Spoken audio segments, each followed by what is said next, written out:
You're watching Star Watch Media. I'm Callie Bundy, and we're here at the 20th anniversary of the Hamptons International Film Festival.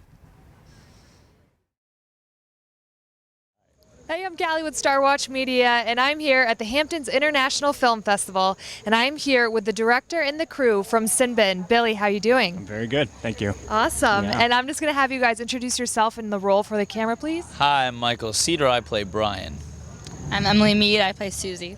Oh, okay, awesome. And is this... I had to think about I like shit. Right, get it all on the same page. We're all good. We are here in the Hamptons. Is this your first time to the film fest? Yeah, it is. Oh, okay. Yeah. Well, welcome. Thank you. We're enjoying it. Yeah? Quite a bit. So. Very good. When was the first premiere? We haven't screened here yet. That's gonna be Okay. tonight, so we're very excited for that. Saturday night. Saturday night, 9:45. The big Right. in town, you know. Yeah. Get all the kids out there, hopefully. So. And how's everybody feeling? How are the emotions, you know? Good, good. I saw it in Seattle, and it was very well received, so hopefully it's more of the same here. And I've already seen the movie. I'm just happy to be here and check out this place. Right. Awesome. All right. So why don't you tell me a little bit about Sinbin? Sinbin is a story about a kid named Brian, Michael Cedar, who has a van that his dad gave to him before he died, and it was a hockey supply van from a company in Chicago called Gunzo's, which is a famous hockey supply company.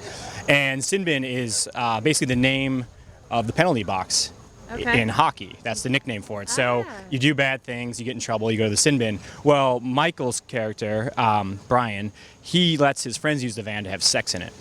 And it's kind of out of guilt and to be cool, and there's really not really a motivation. He's kind of a pushover in the beginning, but he wants to be cooler and he wants to get out there and meet more people, meet girls.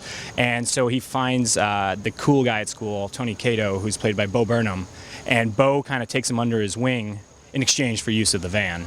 And then after that, we find out that Susie is also, there's a love triangle that ensues. And Brian is quite enamored with it. yeah, he falls in love with her, and Tony's also into her, and so they end up fighting over her in the end. So, Okay. yeah. So tell me a little bit about the inspiration. I mean, are you a hockey fan? Are you from Chicago? I'm from Chicago. We ended up shooting, coincidentally, mostly where I grew up. In fact, like the screenwriter's house was across the street from one of the locations we shot at, and almost used my high school, but we ended up using an Irish American Heritage Center, which they doubled as a prep school. And but yeah, I mean, I always liked hockey, but I think that was just more kind of like we needed something to put this movie in. You know, it's very similar to The Apartment, but kids don't have an apartment. You know, they're in high school, but they have to get out, so they have this sex van. Sex van, Yeah. awesome. And I'm actually going to hand the mic off to you guys, and if you could just tell me a little bit about your role and what attracted you to it. Yeah. I think, what? It was to work with me. Yeah, exactly.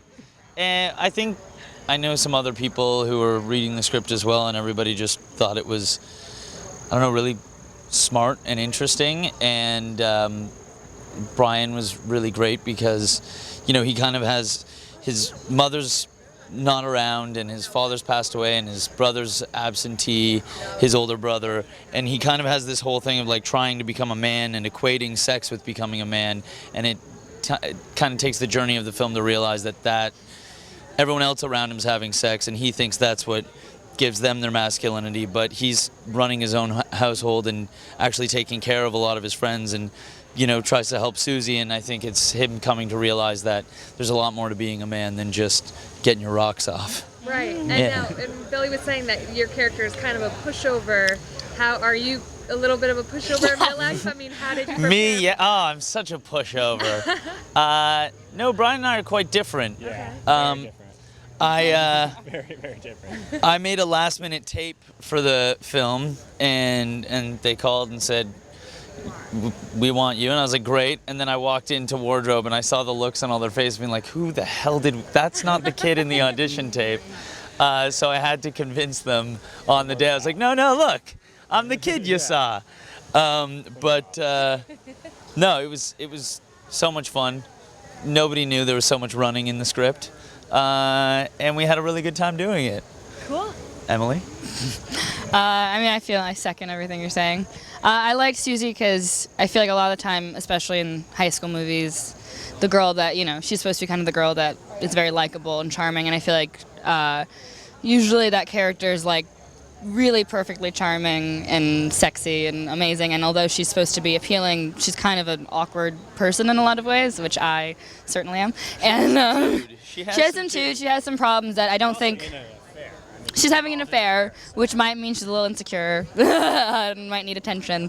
But yeah, she's very flawed, yeah, which I really like, and I find that a lot more attractive just as a person and as a character, and yet still totally charming and sympathetic. I think that's always like a good challenge and just fun to do and bring a little bit of reality to kind of that ideal, really hip, cool girl. Right. So talk to us a little bit more about the love triangle. How does it all play out? Well, I don't know. I don't know if I can like reveal. Yeah. Can I say that? Yeah, there's a love triangle. Obviously, this young gentleman's involved in it, and the other person we mentioned, Bo Burnham, he's involved in it. And yeah, I think I'm involved in a very unsatisfying relationship, kind of out of boredom or whatever I'm looking for in that. Something to do, as I say. Yeah, and if you've seen the apartment, you can figure. Yeah, out basically, you know what's going to happen if you've seen the apartment. But yeah, I think it's, she probably doesn't have the best self-esteem, and she's kind of involved in this.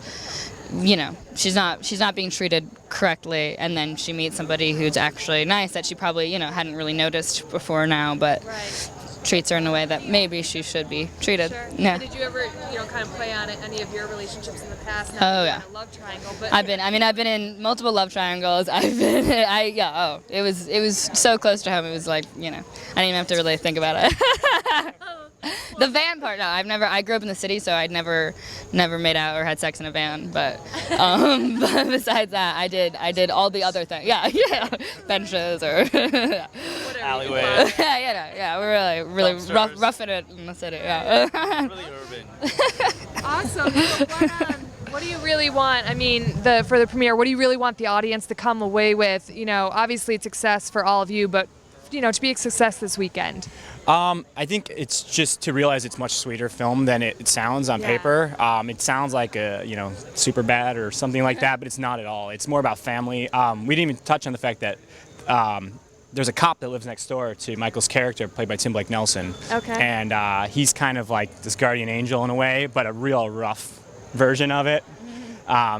But so it's more about family, and so like he doesn't have a father, but he kind of has this father figure, and then his brother comes back into the picture, who's been away for like 2.5 years, and it's kind of about them bonding again. Yep. And Michael's character, he's always wanted a family basically, and I think he got like he said, being a man confused with sex, but it wasn't. It was like he runs a household by himself basically. Right. So it's a lot sweeter. Okay. Yeah. Yeah, you can't explain it without mentioning sex in a van, which makes it sound like a teen sex romp, but it's actually got so much more heart and is so much sweeter, but sweeter sounds also pretty empty. But I'm telling you, it's fucking great. Perfect. So now, where, for someone who's not here this weekend, can they go to find out more information or other screenings? Well, I'm not sure if we're going to do any more festivals. We've already done 2. We've done one on the East Coast and the West Coast now, or East Coast now, West Coast before. And we're talking about distribution currently. You can check out the movie on Facebook, obviously, the Sinbin page. There's some clips and trailers, but hopefully we'll get distribution soon, and it'll be out there in theaters and at least VOD or something like that. So, great. Yeah. Well, it definitely sounds like a fun flick, that's for sure. And I would love to hear, you have such a fun group here. What other projects you're working on currently? I'm writing right now, Okay. so I'm working on that. Hopefully that'll be done soon. Yep. It's a very different direction than Sinbin. It's more adult, but it's still silly. I mean, we're all fairly immature, I feel like.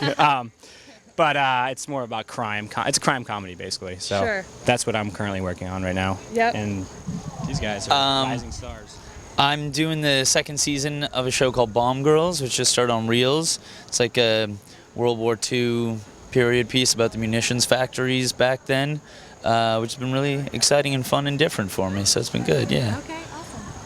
Yeah, I have a few things. I have this movie, Thanks for Sharing. I was just at Toronto, and this movie, Bluebird, and just finished some indies in New York, and yeah, whatever. Just like really casual art,